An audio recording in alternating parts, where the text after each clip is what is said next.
Salut, dans cette vidéo, je vais te montrer comment remplir un chèque Société Générale. Alors pour faire cela, c'est très simple comme procédé. La première étape à cette méthode, c'est d'abord d'inscrire le montant du paiement en chiffres. Ensuite, ce que tu vas faire, c'est de renseigner le montant en lettres. Ceci dit, si la somme n'est pas ronde et comporte des centimes d'euros, on remarque que ce même montant figurera en haut à gauche sous la mention « Payer contre ce chèque la somme de » et on réécrit alors chaque chiffre en toutes lettres. Comme pour la somme en chiffres, l'écriture doit prendre toute la place, quitte à tirer un trait à la fin de la transcription. De plus, tu vas indiquer le lieu et la date de l'émission du chèque. Juste en dessous de la somme inscrite en chiffres, on indique bel et bien la ville où on se trouve au moment du remplissage du chèque.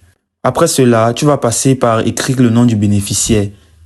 Si par exemple tu as peur de faire une bêtise en orthographiant mal le nom de famille, si on ne sait pas si la personne doit par exemple indiquer monsieur et madame tel, ou monsieur ou madame tel. Dans ce cas, on ne laisse pas cette case vide et on ne remplit pas du tout le chèque. Et par la fin, tu vas donc signer le chèque. Il est certain que sans signature de la part de l'émetteur du chèque, celui-ci n'aura aucune validité et ne pourra pas être encaissé. Et le fait de signer est synonyme de consentement à rédiger le chèque et donc vouloir être prélevé de cette somme au bénéfice d'un tailleur. La signature doit apparaître en bas à droite, en dessous du lieu et de la date d'émission.